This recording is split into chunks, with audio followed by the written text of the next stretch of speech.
kita melihat reaksi daripada golongan kafir, terutama sekali lembaga-lembaga riset dunia, pakar-pakar sejarah dunia. Salah satu di antaranya yaitu Arnold Toynbee. Beliau pakar sejarah dari Britania. Tahun 1954 dia sudah melakukan riset, dan hasil risetnya ini dibukukan, dan bahkan buku itu jadi bestseller. Judulnya Civilization on Trial, ujian atas peradaban. Arnold Toynbee ini seorang pakar sejarah. Dia mengakui bahwa dia seorang kafir yang kafah, tapi karena dia pakar sejarah, dia objektif. Ditulis dalam buku Civilization on Trial ini, Islam pernah memimpin dunia ini sepanjang 1353 tahun, dan itu diakui oleh pakar-pakar sejarah dunia, baik muslim maupun non-muslim. Kemudian dia tulis dalam bukunya Civilization on Trial ini, peradaban Islam ini akan menjadi tantangan terberat bagi kapitalisme global. Dan dia tulis pusat komunisme internasional akan tumbang, bahkan kapitalisme Amerika akan tumbang. Dia menulis dunia Islam akan kembali memimpin dunia ini. Artinya apa? Dia seorang pakar sejarah non-muslim. Dia objektif, dia tulis ini. Dia yakini bahwa masa depan ada di tangan Islam. Tapi di akhir tulisannya, dia tunjukkan bahwa dia sebagai seorang kafir yang kafir. Dia berdoa, semoga itu tidak terjadi. Bahkan agar lembaga riset dunia milik golongan kafir, yaitu The Pew Forum on Religion and Public Life, dia melakukan riset di seluruh dunia tahun 2005. Ternyata dari riset tahun 2005 itu, dia simpulkan 1 dari 4 penduduk dunia ini adalah muslim. Artinya apa? Perkembangan muslim sangat luar biasa. Perkembangan Islam dalam lingkup global sangat luar biasa. Bahkan jumlah umat Islam seluruh dunia tahun 2005 itu di total hampir 2,6 miliar. Akhirnya dia melakukan riset lagi, perkembangan dunia Islam 2010 sampai 2050. Hasil risetnya dipublish. Jadi diprediksi 2010 sampai 2050 perkembangan umat Islam akan naik drastis 73%. Bahkan dia publish hasil risetnya, Eropa akan muncul 50-50, 50% Muslim, 50% non-Muslim. Bahkan Kardinal Republik Ceko, jadi di bawah Paus, Kardinal Republik Ceko memberikan statement di media internasional, Islam masuk Eropa dengan kekuatan spiritual. Dan itu benar-benar mengagetkan seluruh dunia. Jadi ternyata terjadi syahadat massal besar-besaran di kawasan Eropa. Bahkan di Eropa, jumlah muslim terbesar seluruh daratan Eropa itu ada di Perancis.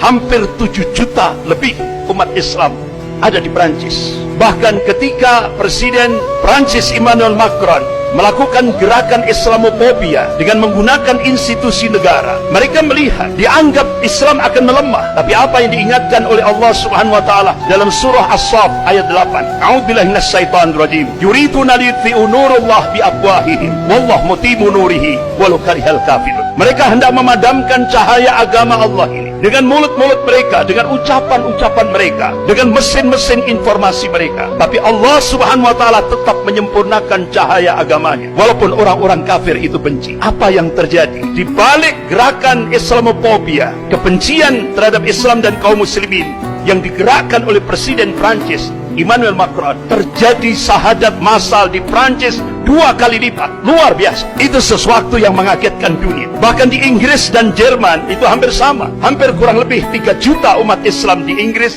dan kurang lebih 3 juta umat Islam di Jerman. Bahkan hampir 20 gereja di Inggris dijual. Dan salah satu di antaranya, ada satu gereja katedral di pusat kota London. Itu dibeli oleh salah seorang tokoh muslim yang dulunya dia musisi pop dunia, Kid Steven. Alhamdulillah, Allah berikan hidayah, berubah namanya menjadi Yusuf Islam. Jadi gereja katedral yang terbesar di pusat kota London itu dibeli oleh Yusuf Islam dan dirubah jadi Islamic Center, dan sekarang benar-benar menjadi pionir di Inggris, di kota London. Bahkan di Inggris juga banyak wali kota muslim. Luar biasa. Jadi perkembangan Islam luar biasa. Bahkan di Argentina yang kita belum pernah tahu, di sana ada perkembangan Islam luar biasa. Ada 750.000 kaum muslimin. Bahkan di pusat Katolik dunia, di Itali, di Vatikan, Roma. Beberapa waktu yang lalu sudah diresmikan masjid terbesar untuk menampung hampir 1 juta kaum muslimin, yaitu di Roma, Vatikan. Luar biasa. Jadi perkembangan kaum muslimin,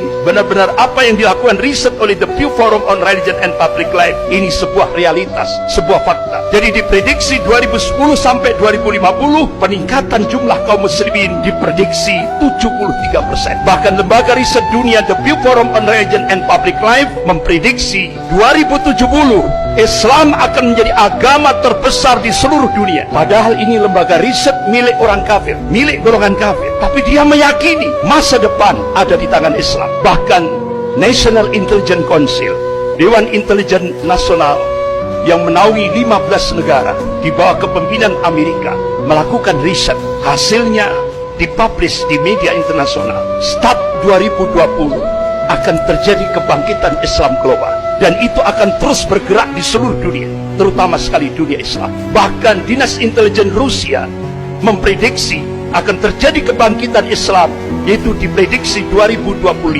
Rasulullah SAW mengabarkan kepada umatnya, qala Rasulullah SAW, innallaha yab'atsu li hadhil ummah ala ra'si kulli mi'atin sanatin may yujaddidu laha dinaha. Rawahu Abu Dawud. Rasulullah mengabarkan, sesungguhnya Allah akan memunculkan, akan membangkitkan di tengah-tengah umat ini dalam setiap penghujung 100 tahun, yaitu seorang al-mujaddid, pembaharu di dalam agama ini.